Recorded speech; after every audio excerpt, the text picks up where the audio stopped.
Bonjour Clémence. Bonjour. Aujourd'hui, vous allez nous parler de l'Indonésie. Oui, tout à fait. Ce pays est composé de milliers d'îles situées entre l'Asie et l'Australie. Donc il possède la plus grande population musulmane du monde. Environ 37 millions de chrétiens y vivent également. En Indonésie, les extrémistes religieux incitent à la violence envers les chrétiens. En 2009, plusieurs églises ont dû fermer leurs portes. En février 2011, 2 églises et une école chrétienne ont été endommagées par des centaines de musulmans extrémistes. Donc je pourrais encore développer ces événements, mais cette fois-ci, j'ai souhaité vous parler d'un témoignage, celui de l'Indonésien Zaki. Alors, qui est ce fameux Zaki? Alors, Zaki, c'est un musulman qui a choisi délibérément de devenir chrétien. Zaki est né dans une famille musulmane extrêmement croyante, extrêmement pratiquante. Son père a d'ailleurs fondé une école islamique réputée au Java occidental.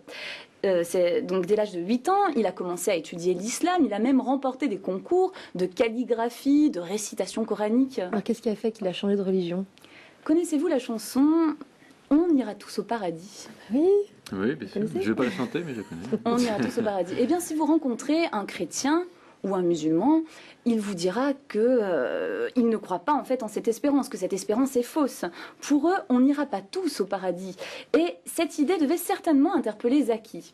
Alors il fait la rencontre à l'université d'un jeune étudiant chrétien qui lui a l'assurance d'aller au paradis uniquement par sa foi en Jésus-Christ. Alors Zaki est assez interpellé, mais pourquoi est-ce que ce chrétien a l'assurance que ses erreurs soient pardonnées en fait et qu'il puisse comme ça aller au paradis? Donc c'est vraiment interpellant pour lui.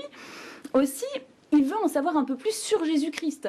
Alors il va commencer à aller chercher des réponses, à la fois dans le Coran et puis dans la Bible. Et donc, en recherchant dans la Bible, il tombe sur l'histoire de Jésus-Christ à travers les évangiles, où il est expliqué que Jésus-Christ, qui a pourtant mené une vie parfaite, a été puni à la place de chacun, afin que quiconque croit en lui ne périsse pas, mais puisse accéder à cette vie éternelle.